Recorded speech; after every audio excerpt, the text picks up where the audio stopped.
If you've ordered a wireless remote, watch this video and we will show you how to install it.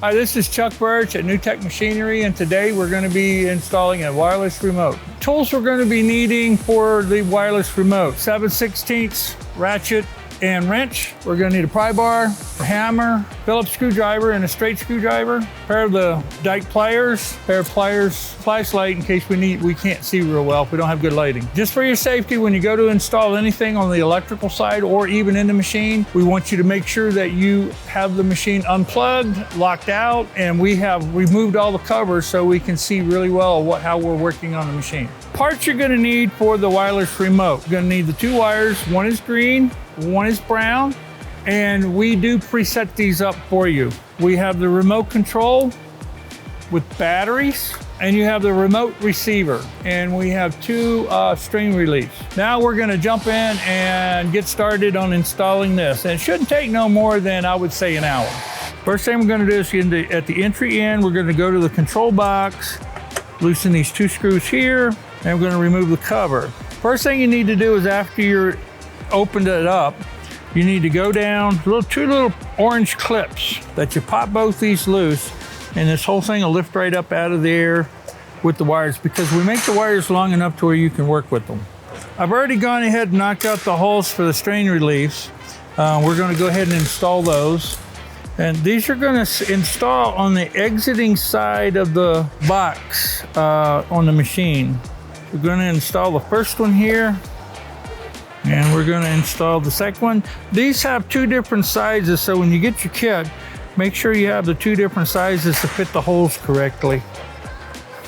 So the next step we're going to do is pull out our wiring diagram, and it shows you this is the remote, and all of these lines is where we're going to be going to. You can also do this with the easy counter, and we have it pre-wired or showing you the wiring of the easy counter also. First one we're going to install is the green one. And we're going to go ahead and install our wires. Make sure we get the cable pretty much through, and the cable's going to come up to here, so we have plenty of room right here. So we're going to go ahead and get the nut for the strain relief bolted in. And then the second one we're going to install is the brown one, and it's going to go toward the outside part of the machine. So this is the fun part here, getting all these wires through this. Okay, and then we're going to install the locking portion of it to hold the wiring in place. As I said, we've preset this up for you where you can just, after you get this all put together and lined up in here, then all you got to do is just install this into the strain relief. And again, we're going to have a little bit of it sticking out so we can see, to make sure we're not pinching any of the wires. And we're going to go ahead and screw this down, get it nice and tight. If you order the remote without the easy counter, please jump to this timestamp here. So I always do one of these at a time. I normally start with the green. So we're going to pull the green wires up, and we just have a few of them to work with here. And we've labeled them for you, and also right here it'll tell you which ones they are. And we've labeled this. So this is P, and anything on this side is going to be P on your wiring diagram. So I'm going to work off of the P1 terminal, and I'm going to take P1, and it tells me P1 needs to go over to the reverse side contactor on A2. And you're going to loosen this up just enough where we can slide that wire in, and we're going to tighten it back up. And then we're going to come back over here and grab P2, and on our diagram it shows it goes to L2.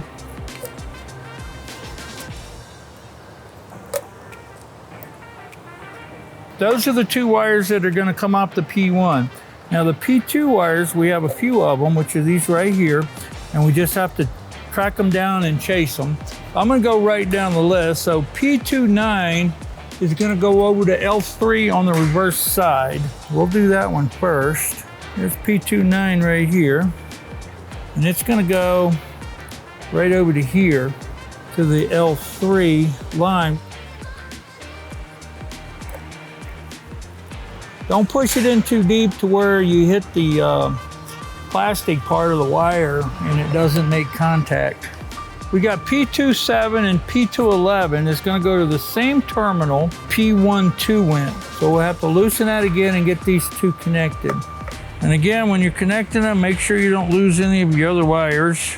And since we have quite a few wires that we put in here and we crank it down pretty good, get it nice and tight, I want you to pull on the wires and make sure that you got them nice and snug and they're not going to pop out on you. P23 is going to move over to the red wire.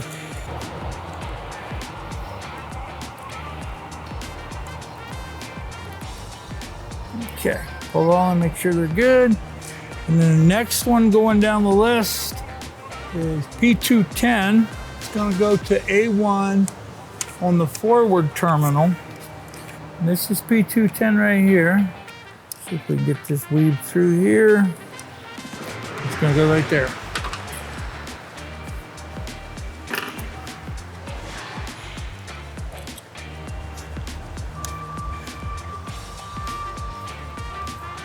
So you get it again nice and tight. P25, 4, and 2 is going to go to your easy counter, and these are the ones that go to the easy counter. So at this point we're done until we go to put the easy counter on. If you have just the wireless remote you're installing into your gutter machine, follow this wiring diagram. P29 is going to go over to the reverse side of L3. You're going to take P12, P25, P27, and P211. They get tied together and they're going to connect to L2 on the reverse side. And then P24 from the remote is going to go over and connect next to the green wire on the relay on terminal 11. P23 is going to move over to the relay and get connected next to the red wire on terminal 14. Then you're going to move down to P11 and it's going to move over to A2 on the reverse side terminal on the contactor. You're going to take P210 and you're going to take it over to the forward side contactor and connect it to A1. P25, P24, and P22 all get capped off individually. And now we're latched in and everything's there, and then all you got to do is tuck your wires in. But before I do that, I'm going to set these over here and I'm going to go ahead and plug it in and test it. Here's the cover. I pre-drilled the holes for the remote, and the remote is going to be stationed right here on top of this. And these are the bolts. We put a washer on the top and a washer on the bottom as we put it together. To get these started, we'll take our 7/16 socket and wrench and go ahead and tighten these up. Okay, so there's our receiver. And then we're going to set the receiver right here just for test purposes. Got these wires out the way. The green is going to plug in. And then the brown one's going to plug in right here. Okay, at this point we can go ahead and plug it in and test it and make sure that everything's going to work. They do have these pre-programmed to each other as they send them out, so we shouldn't have to program them. Battery installation lines at the bottom. Ground always toward the spring. And we'll put the cover back on.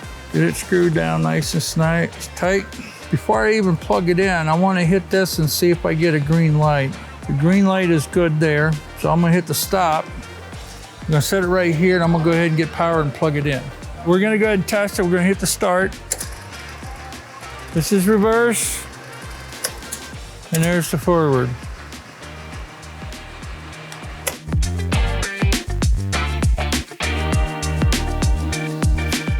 And then all you do is you put your cover back, to put your wires back in, put your cover back on, and you're complete. That concludes the installation on our wireless remote. And if you're interested in any more information, click on this link right here. Thanks for watching, and we'll see you guys on the next video.